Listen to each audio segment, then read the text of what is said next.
Bienvenidos a la lectura orante con las Sagradas Escrituras, martes de esta novena semana del tiempo ordinario. Seguimos escuchando al evangelista Marcos y hoy lo vamos a hacer cada uno en sus Biblias, capítulo 12, versículos del 13 al 17. Escuchemos. En aquel tiempo le envían hacia Jesús algunos fariseos y herodianos para cazarle en alguna palabra. Vienen y le dicen: Maestro, sabemos que eres veraz y que no te importa por nadie, porque no miras la condición de las personas, sino que enseñas con franqueza el camino de Dios. ¿Es lícito pagar tributo al César o no? ¿Pagamos o dejamos de pagar? Mas él, dándose cuenta de su hipocresía, les dijo: ¿por qué me tientan? Tráiganme un denario, que lo pueda ver. Se lo trajeron y les dice: ¿de quién es esta imagen y esta inscripción? Ellos le dijeron: del César. Jesús les dijo: lo del César, devuélvanselo al César, y lo de Dios, a Dios. Y se maravillaban de él. Palabra del Señor. Gloria a ti, Señor Jesús. Pidamos hoy la fuerza, la presencia, la luz del Espíritu Santo, para que esta palabra pueda venir a iluminar nuestra vida. Digámosle: ven, Espíritu, ven, ven, lléname, Señor, con tu preciosa unción. Ven, Espíritu, ven, ven, lléname, Señor, con tu preciosa unción. Ven, Espíritu Santo, llénanos de esta unción, que es verdad, gracia y plenitud, para que al escuchar la palabra podamos discernir tu voluntad todos los días de nuestra vida y darte a ti, que eres nuestro todo, la vida entera, y tener la gracia de ser buenos ciudadanos y devolver lo que el bien común nos manda. Amén. ¿Qué dice el texto? Entonces vamos a Marcos capítulo 12, versículos del 13 al 17.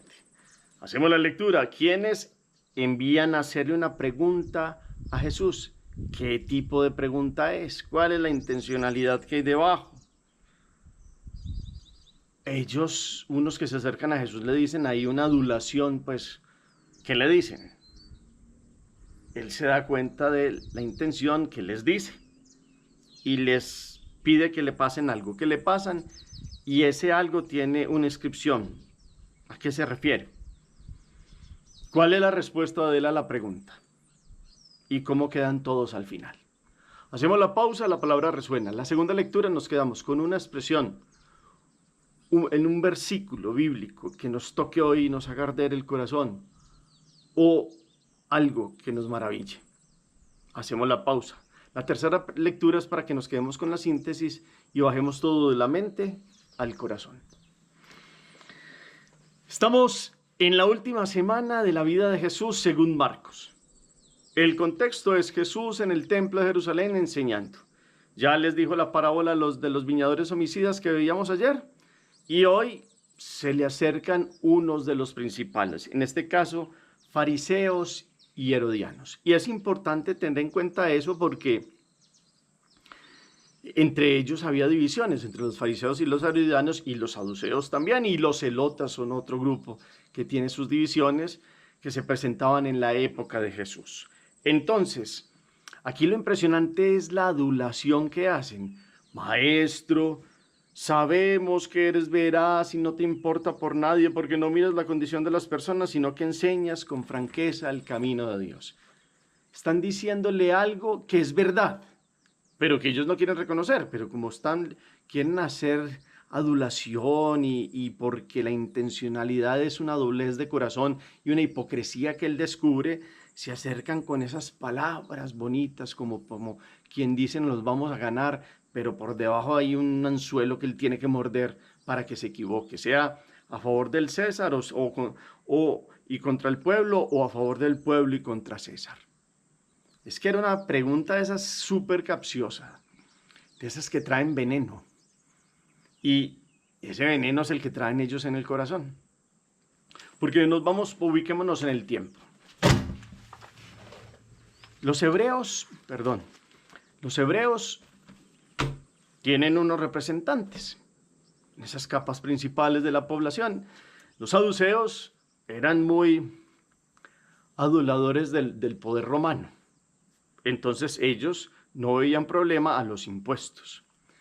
Los herodianos aún más, porque César permitía a unos reyes vasallos. En este caso, a Herodes Antipas, a Herodes Filipos más al norte, ya había permitido uno en Judá que lo tuvieron que remover, y había permitido estos vasallajes. Y entonces los que eran herodianos, en este caso Herodes Antipas, que tenía toda la Galilea y la Perea, pues claro que estaban de acuerdo, porque Roma les permitía una especie de gobierno.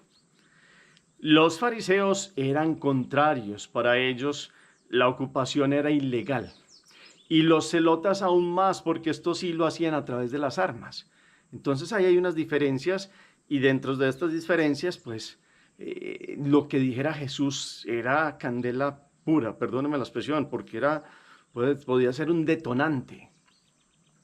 Y Jesús, conociendo el corazón de estos que vienen a hacer que él se equivoque con palabras, pues responde de una manera que maravilla a todos. Esa es la gran atmósfera que queda al final, como uy, qué impresionante, lo iban a enredar y querían hacer que se equivocara, y los dejó fue como mirando para el techo, porque Jesús leía el corazón. Entonces la inscripción era de la moneda romana de la época, por eso él pide un denario, y en ese denario estaba la inscripción de Tiberio César, que era el gobernador, el emperador romano de la época, y entonces eso estaba ahí acuñado en la moneda. Y viene la sentencia definitiva de Cristo de den al César lo que es del César y a Dios lo que es de Dios. Ahora bien, esa respuesta la han utilizado en la historia para muchos movimientos, unos a favor del orden temporal, o otros que se quieren ir solo al orden de que todo sea como una teocracia y sea gobernado en orden a Dios. Y resulta que aquí hay todo como una respuesta que nos permite ver unos deberes que son complementarios, no excluyentes. Entonces, si miramos, aquí Jesús da una pauta de vida. Para nosotros, lógicamente, la prioridad la tiene Dios. Y Jesús ha dicho claramente: amarás al Señor tu Dios con todo tu corazón, con toda tu alma, con todas tus fuerzas. Ese es el primer deber del creyente, darle todo a Dios, que debe ser su todo. Como lo hemos dicho muchas veces, el que le da todo el todo le da todo. Pero en el orden temporal de las cosas, Dios sabe que hay reinos humanos.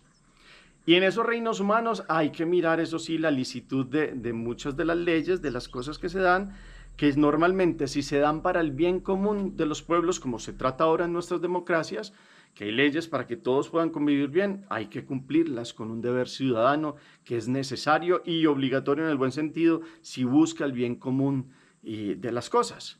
Si es algo ya que va en contra de la propia conciencia, ahí sí puede haber objeción de conciencia, como si nos ponen una ley que diga que es obligatorio el aborto, pues para nosotros eso nunca será ley. Otra cosa es que haya impuestos y haya unas leyes en la vida cotidiana que todos debemos aportar para que todos vivamos bien. Eso está bien, eso es un orden normal de las cosas, y ahí sí da al César lo que es del César, y a Dios le damos todo. Para nosotros la prioridad es Él. En este sentido sí vale una expresión que dice: es primero el uno que el dos, y ustedes y yo, pues si nos acercamos a Dios es porque lo tenemos en el primer lugar de la vida a Él. Pero eso no nos exime de ser buenos ciudadanos, de pagar impuestos, de hacer las cosas en el orden del bien común de la vida de la sociedad. Para nosotros siempre, entonces, aquí es darle a Dios nuestra vida, nuestro todo, ordena lo demás. Y nos da la capacidad de conciencia para saber cómo vivir como ciudadanos, cómo hacer las cosas bien, cómo tenemos unos criterios de vida cívicas, y lo podemos hablar así. Entonces hoy podamos nosotros responder a esta pregunta comprendiendo el contexto en que se la hicieron a Jesús. Él que juzga con rectitud de corazón. Ellos decían bien, no le querían reconocer eso, pero él que era franco. Jesús no quería dobleces ni adular personas, ni ganarse a unos ni a otros con palabras vacías. Jesús es el Hijo de Dios y trae la verdad más grande y enseña a vivir el amor.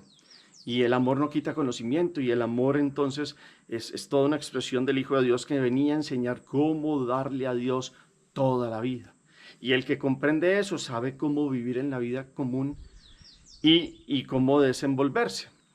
Ahora bien, si vamos a mirar, los judíos después en el año 70 trataron de quitarse por la fuerza a los romanos, y antes los romanos terminaron doblegándolos cuando ya se quisieron sublevar con las armas, y por eso hubo la gran diáspora y tuvieron que salir de su tierra. Acabaron con Jerusalén en años 70 y después años 125, 130 volvieron y retomaron Jerusalén y la llamaron Aelia Capitolina, y todos los judíos tuvieron que ir saliendo con el tiempo.